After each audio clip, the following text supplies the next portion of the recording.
ഇടിവെട്ടിയോ voltage കൂടിയോ കത്തിപ്പോയ fan എങ്ങനെയാണ് ശരിയാക്കുന്നതെന്ന് ഞാൻ കാണിച്ചുതരാം. ആദ്യം തന്നെ ഇതിൻ്റെ വയറും കണക്ഷനും എല്ലാം ഊരിവിടുക. അതിനുശേഷം നമ്മൾ ഇതിൻ്റെ സ്ക്രൂ മൊത്തം അഴിച്ചെടുക്കണം. അത് കഴിഞ്ഞിട്ടായിരിക്കും നമ്മൾ ഇതിൻ്റെ കവർ ഊരിയെടുക്കുന്നത്. കവർ റിമൂവ് ചെയ്യുമ്പം ഈ കാണുന്നതാണ് വൈൻഡിങ് സ്റ്റേറ്റർ എന്ന് പറയുന്നത്.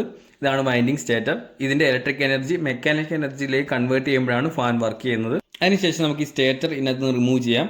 റിമൂവ് ചെയ്ത് ഊരിയെടുക്കുമ്പോൾ അതിൻ്റെ അടിയിൽ കാണുന്ന ഈ സാധനമാണ് ബയറിംഗ് എന്ന് പറയുന്നത്.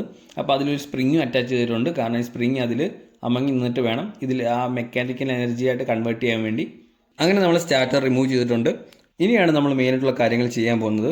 അതിനെ ആദ്യം നമുക്ക് ഈ കോയിൽ കട്ട് ചെയ്ത് മാറ്റണം.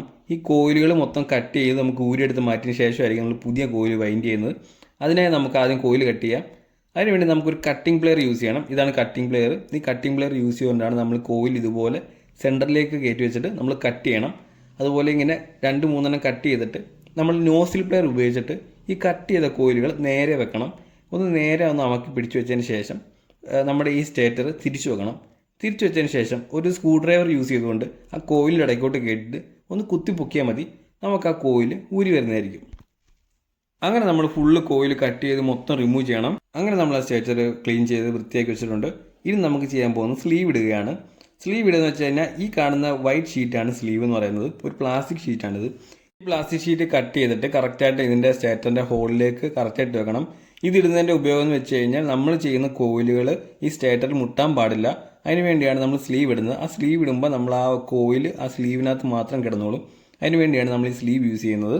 അങ്ങനെ നമ്മൾ ഫുള്ള് സ്ലീവ് ഇടണം. സ്ലീവ് ഇട്ടതിന് ശേഷമായിരിക്കും നമ്മളിനി വൈൻഡ് ചെയ്യാൻ പോകുന്നത്. ഈ കാണുന്നതാണ് വൈൻഡിങ് മെഷീൻ. ഫാൻ വൈൻഡ് ചെയ്യാൻ വേണ്ടി മാത്രം യൂസ് ചെയ്യുന്ന ഒരു മെഷീനാണിത്. ഈ മെഷീനിലേക്ക് ഈ സ്റ്റേറ്ററിൻ്റെ ഓരോ ഹോളും വെച്ചതിന് ശേഷം ആ ഹോളിലേക്ക് എത്രത്തോളം കോയിലാണെന്ന് വേണ്ടുന്ന നമ്പർ സെറ്റ് ചെയ്ത് കൊടുത്താൽ മതി. ആ നമ്പർ അനുസരിച്ച് നമുക്ക് കോയിൽ ചെയ്ത് തരുന്നതായിരിക്കും മെഷീൻ. ഓരോ റൗണ്ടിനും ഓരോ കണക്കുണ്ട്. അതനുസരിച്ച് മാത്രമേ നമ്മൾ കോയിൽ ചെയ്യാവൂ. കൂടിപ്പോയാലും പ്രശ്നമാണ്, കുറഞ്ഞു പോയാലും പ്രശ്നമാണ്. അങ്ങനെ നമ്മൾ ഇതിൻ്റെ സ്റ്റാർട്ടർ കോയിൽ ഫുള്ള് കോയിൽ ചെയ്തിട്ടുണ്ട്.